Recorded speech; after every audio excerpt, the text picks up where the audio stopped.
I get a lot of questions about wills and what an estate plan is.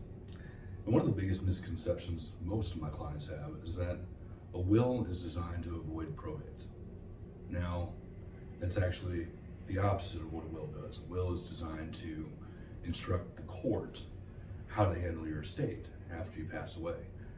In a will, you name your executor. The executor will then be the executor of your estate. And after you pass, you will file a certificate of death or your death certificate with the court and your will. And your will then go and be probated. And as your will is probated, your executor will go through the process of adding up all of your assets and then showing to the court what you have. And then the court will issue a ruling saying that it is okay to have your assets distributed out according to the plan proposed by the executor, which should be along the lines of your will. Now, there are ways to avoid this. One is that you can utilize the Missouri non-probate transfers laws.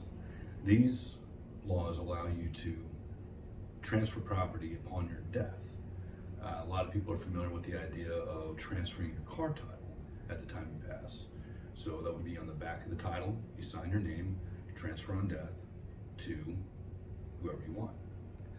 That's just one example. Other examples are a beneficiary deed or a beneficiary designation on a 401k, an IRA, or some other asset like that. So you can also use a joint checking account to transfer your financial assets or your bank accounts to somebody else upon your death. So with proper planning, you can have a will that will go to probate, but you can have nothing left in your estate that actually is probatable.